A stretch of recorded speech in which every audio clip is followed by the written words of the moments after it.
So E3's done this year. This news is coming from IGN.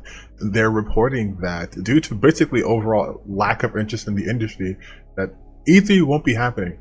And to be honest, I'm not that surprised given the fact that Jeff Keighley has been almost single-handedly the one keeping all gaming-related industry events like afloat with his video game awards that happen in the wintertime, which are getting bigger and bigger each year, and now his summer's Game Fest. He seems to be like the destination spot for whether it's game releases from bigger companies, smaller companies, and E3 just wasn't that. The pandemic obviously didn't help things, but Jeff was able to at least continue doing what he did via, digital distribution. And because he didn't need a huge, center, I guess he probably just more of a feasible and cheaper way to get their products out there.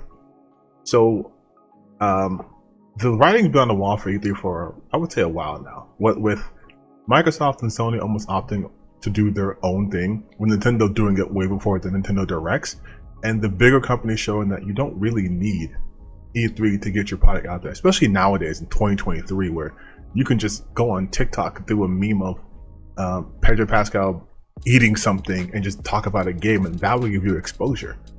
Who needs to have those thousands, hundreds of thousands of dollars buying space in the E3 lot and then just hopefully getting coverage for your game? And even for the smaller game companies, there are other events like PAX that showcase more indie games. Well, I still think that this will be a blow to the smaller publishers. I don't think it'd be that substantial considering the fact that they also have the summer games to go through. And like I mentioned before, we have other avenues to advertise games now. Look at Vampire Survivors, one of the biggest games to come out. It was made by Ponticle Games. I haven't even heard that group before, Vampire Survivor, and it's everywhere. They don't have these big, huge commercials, these large stage presences. They just did what they did, and look where they are now. So it is very feasible for smaller companies to get their names out there. And I think because of not being E3, they have a big opportunity because it's not being, overshadowed by all these huge companies. But it does also kind of suck a little bit to see that E3 is just not going to be here again this year. It came back, I think, last year, right? Yeah, it came back last year and then had to take time off because of the pandemic.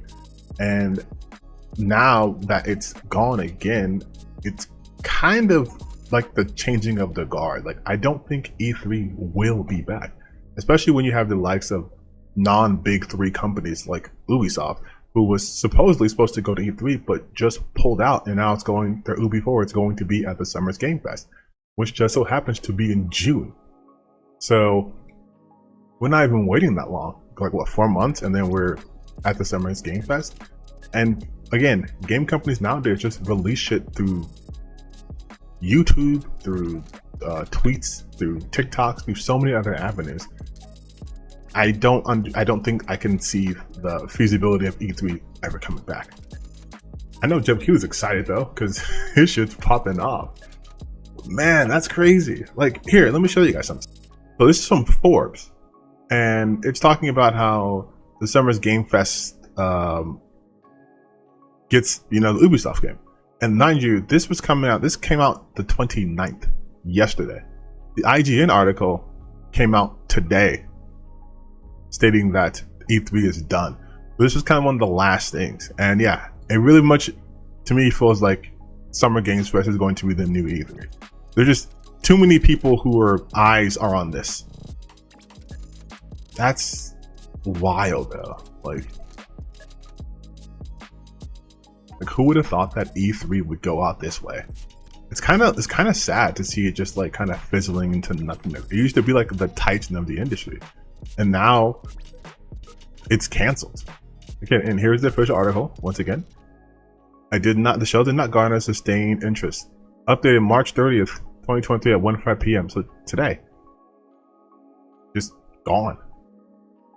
Two sources confirming to IGN the organization announced cancellation via email to members today, and they're probably going to try to say something like, oh, it's going to be coming up soon, or try to redo more events, but I think it's done. Like, there's no reason why. I mean, this is supposed to happen June 13th to June 16th. The Summer Games, like I said, is coming out June 9th. And let's actually see what the Summer's Game Fest 2023, let's see June 8th. Let's see what they have lined up here for us.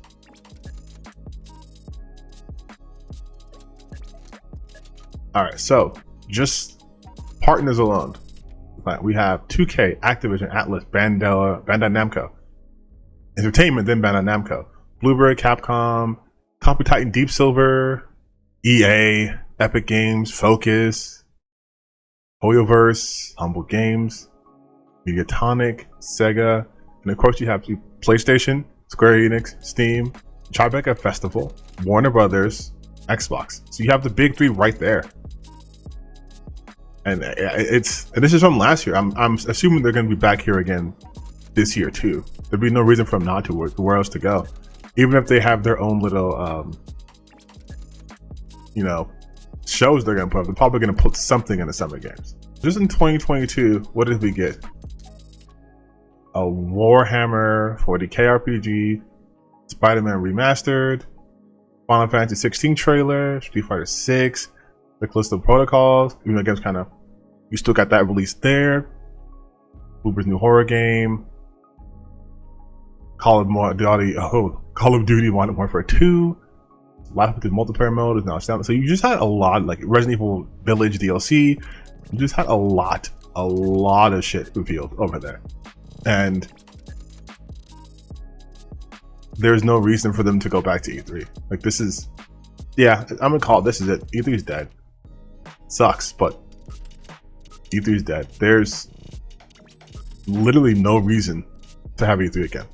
Like I stated before, you could have smaller companies could just go to other sources of other outlets, or even go to Summer Games Fest, and there's no reason not to. Who would have thought Jeff Keighley would be the one to take out E3? That man's been working hard though, so mad respect, but rest in peace, E3.